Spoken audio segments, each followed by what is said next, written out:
So, what about Bob? That's what we're here to talk about.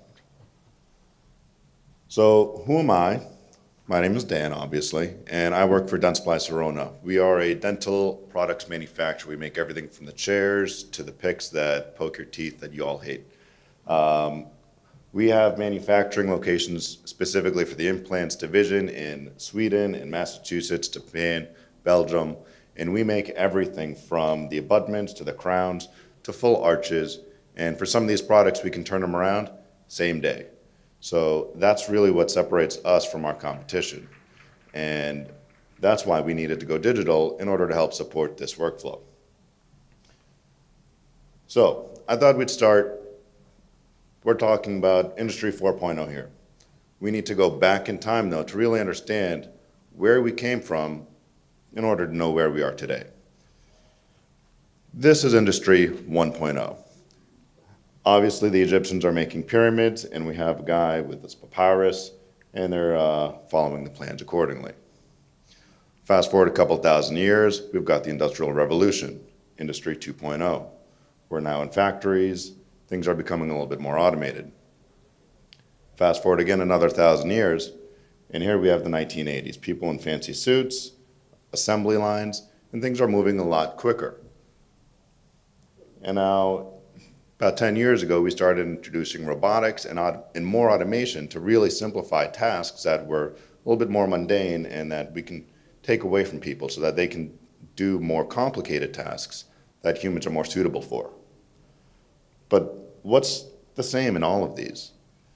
Well, if you look at each one of these, there's something familiar going back thousands of years. Everyone's holding a clipboard. So clearly, Industry 4.0 must be this. Well, I hate to break it to you guys, robots are not the future. So that's not what we're going to talk about. Industry 4.0 to me is really about simplifying the cognitive load on the operators. We have to make things easier for them to understand so that they can do what actually matters better. And it's changing how we make decisions as management and as engineers. Because if we don't do that, then we're not really changing anything. So I'd like to take a minute to look at what we've done in our personal lives over the last 30 years and kind of see how that really integrates into what we do in our work lives. So in our personal lives, what's changed? Music has changed a lot. 30 years ago, we were listening to music on cassette tapes. They were analog, you had fast forward and rewind buttons, but you couldn't go to the next track. You didn't know what you were listening to until you hit play. And God forbid you wanted to carry around a bunch of albums, you had a backpack full of cassettes. So next revolution was CDs, digital. We could skip tracks. We started embedding information into the CDs. We knew what we were listening to, but it was still bulky to carry around. So then MP3s came around. This is the digital revolution of music. We had searchable metadata. You wanted a song, you can search for it on your computer in iTunes. You can carry around 1,000 albums in the pocket of your hand with an iPod. So this is really what happened in music to revolutionize what we did. We didn't change what we listened to, we just changed how we listened to it. The other thing that changed a lot is weather. We don't think about that a lot. 30 years ago, there was the nightly news for weather, and we didn't really have any granularity to it. It was maybe a 2-3 day forecast of the country or the region. Now we have hourly forecasts down to my neighborhood in my zip code, not just my state or my region. So I can plan my weekend based on whether or not it's going to rain at 2 o'clock in the afternoon and I want to go outside for a hike. So this allows us the ability to make better decisions with this data that we didn't have before. So in manufacturing, I feel like we've automated a lot of the things that we already can automate. We have collaborative robots. We have non-collaborative robots. We have AI starting to make an impression in industry. So there's a lot of things, though, that still require a human to do. Complex tasks that require someone to think and make decisions on the fly, something that a computer can't quite do yet. So that's where digital workflows come in to help remove the cognitive load from the operator. You remove that cognitive load, and the operator can actually focus on what they have to do, and it improves the product and the process. So instead of the operator thinking about, what do I have to do for this complicated process? They can think about, oh, I need to do ABC because that's what I'm being told to do. In our industry, we make 1,000 orders a day where every single one is different because it's patient specific. So the operator changes what they do for every single order 1,000 times a day.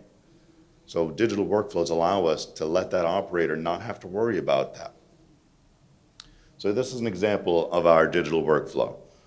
The operator has the instructions on the screen, the bins light up to tell him which screws he needs to put into the order, and the printer is printing out the labels at the point of labeling. So he's not getting a spit out of 100 labels at a time, just the labels that matter then, just the screw that matters to him for that particular order, and just the thing that he needs to worry about at that moment for that order. So what does change? So it's a more dynamic workforce now. Because we've reduced that cognitive load, we can increase cross-training because training becomes easier. Because of that reduced cognitive load, it's easier to learn, so they learn faster. And because of the cross-training, you can actually move labor where it's needed, when it's needed. So we use dashboards like this here to tell us where our bottlenecks are throughout the operation, throughout the day, because it does change dynamically. And so we have chevrons, we have speedometers, and we have graphs that tell us when and where people need to move, where they're trained for. So here's another dashboard of an hour by hour in a particular operation. So one thing to note here is this high bar here had 90 orders processed in 1 hour by 3 operators. By using these live dashboards through the digital process, we were able to say, hey, at 3 o'clock, we were way overstaffed. We had 6 operators trying to do the same work that 3 operators could do. So at 3 o'clock, when it's that hour ended and we saw that, we took those operators, we moved them somewhere where they were more needed. So this is great. Everybody wants this. How do I get that? Well, we've heard about culture, at least in this presentation and in other presentations. People hate change. So how do you do it? You got to start with small changes throughout the year.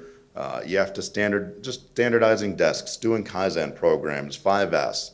Those are things that help integrate the idea of a changing environment that change is good for everybody. And what we did here is we started by digitizing one operation for one operator, and that's it. We did that for a couple months. And we planned for a long development cycle.